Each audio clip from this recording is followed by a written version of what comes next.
অন্ধকার রুমে তোমার পাশে যে নারী ঘুমায় সে হচ্ছে তোমার স্ত্রী। তোমার বুকে মাথা রেখে তোমাকে জড়িয়ে ধরে যে মেয়েটি ঘুমায় সে হচ্ছে তোমার আদরের মেয়ে। তোমার পাশের রুমে যে মেয়েটা ঘুমায় সে হচ্ছে তোমার বোন। যে নারী তোমার জন্য রাত জেগে কান্না করে, তোমার সুখের জন্য তাহাজ্জুদ পড়ে, সেই নারী হচ্ছে তোমার মা। কই তারাও তো নারী, তাই না? তাদের উপর তো তোমার কখনো ভুলেও খারাপ নজর পড়ে নাই।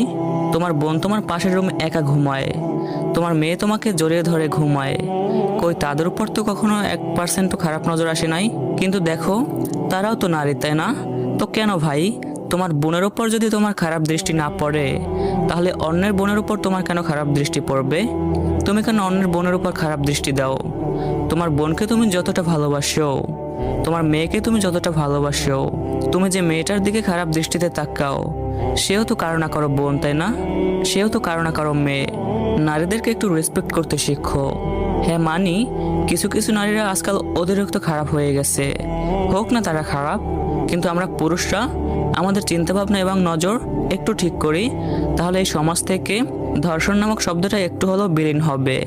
হ্যাঁ, এখানে একটা কথা আছে যে ক্ষুধার্ত বাঘের সামনে যদি মাংস রাখা হয় তাহলে বাঘ কখনো মাংস না খেয়ে থাকতে পারবে? এরকম লজিক অনেকেই দিবে। তো ভাই দেখো, পশুর সামনে মাংস রাখলে সে সেটা খাবে, এটা স্বাভাবিক, কিন্তু ওই লজিকের সাথে এই লজিক মিশালে তো কিছুই হবে না।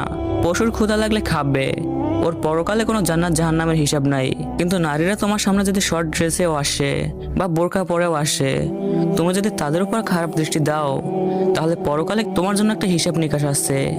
আজকের ভিডিওটা মেয়েদের নিয়ে কিছুই বলবো না।